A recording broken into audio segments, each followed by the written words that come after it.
में जाते हैं, उसके बावजूद भी नहीं समझ में आ रही। देखिए, कहते हैं आप अपना धर्म निभाते जाएं, और उसका चिंता ना करें। कर्म किए जा फल की इच्छा मत कर है इंसान, जैसा कर्म करेगा वैसा फल देगा भगवान।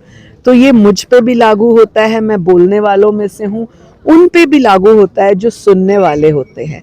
तो मेरा जो फर्ज है, परमात्मा ने अगर मुझे एक ऐसा दायित्व दिया है जिसमें बेटियों को जागरूक कर सकूं, उनकी नज़र से वो गलत पर्दा हटा पाऊं जिसमें आज वो परेशान हैं, फंस जाती हैं, फिर बाद में अपनी जीवन लीला तक समाप्त कर लेती हैं। आप ही मीडिया के लोग कई ऐसे केसेस बताते हो जिसमें जीवन का अंत हो जाता है।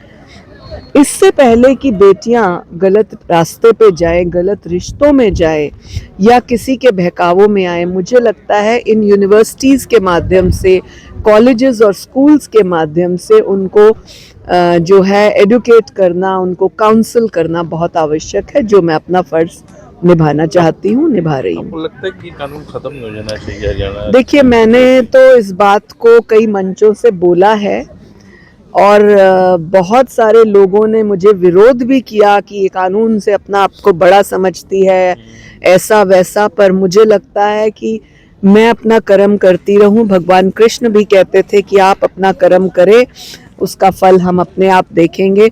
तो मुझे जो प्रैक्टिकली अपने 3 वर्ष के एज मेंबर, 3 वर्ष के एज चेयरपर्सन और अब मेरा जो नया टेन्योर जनवरी से शुरू हुआ, मैं अपने आने वाले भी 3 वर्षों में इसी मुद्दे पर लगी रहूंगी और प्रयास करूंगी कि इस तरह का कानून खत्म हो जाए, एटलीस्ट कानून खत्म हो। क्योंकि जिस कानून से नुकसान हो रहा हो, फायदा न हो सकता है, जब कानून बना था किसी बेनिफिट को सोच के बना था, लेकिन आज ये दुर्भाग्यपूर्ण परिस्थिति में आ गया है। लड़के लड़कियां लिव इन रिलेशनशिप दोस्ती के नाम पर, विवाह के नाम पर, फ्यूचर सेटलमेंट के नाम पर करते हैं, लेकिन उनका क्या, जो बच्चे पैदा हो रहे हैं। कहा गया है इस कानून में कि जो लिव इन रिलेशनशिप में बच्चा पैदा होगा उसको पूरा अधिकार दिया जाएगा। आज तक कितनों ने दिया?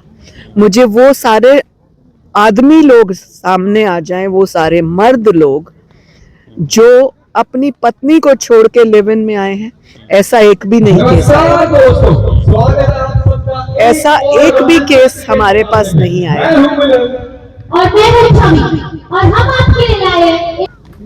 मैं उन लोगों से पूछना चाहती हूँ, ऐसे कितने लोग हैं हमारे देश में, हरियाणा में नहीं देश में, जिन्होंने लिव इन रिलेशनशिप कर अपनी पत्नी और बच्चे छोड़े?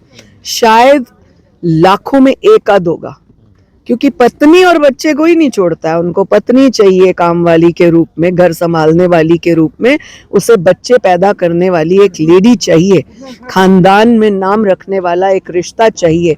परंतु दूसरे स्थानों पर दूसरी बेटियों का जो है रिश्ता खराब करने का। और ऐसी कौन सी बेटी है, वो आए मुझसे चर्चा करे ताकि मैं भी आगे बेटियों को समझा सकूं कि लिव इन में आप रही, आपको कितना बेनिफिट मिला। ठीक है, आधुनिक दौड़ में हम भाग रहे हैं, लेकिन आधुनिकता की दौड़ में फिर आप विदेशों की दौड़ करते हो। जहां हम संस्कारों की बात करते हैं वहां आप विदेशी दौड़ करते हो। आज विदेशी लोग हमारे संस्कार अडॉप्ट कर रहे हैं। उन्होंने देख लिया कि भारत के संस्कारों में कितना फायदा है, कितनी गहराई है, तो आप उनके पीछे भाग रहे हो। आप जाइए, मित्रता करिए, लेकिन अपनी लिमिटेशंस को याद करिए, या फिर थाने और चौकी में 376 के लिए मत आइए। मैं आपकी बात से सहमत हूँ।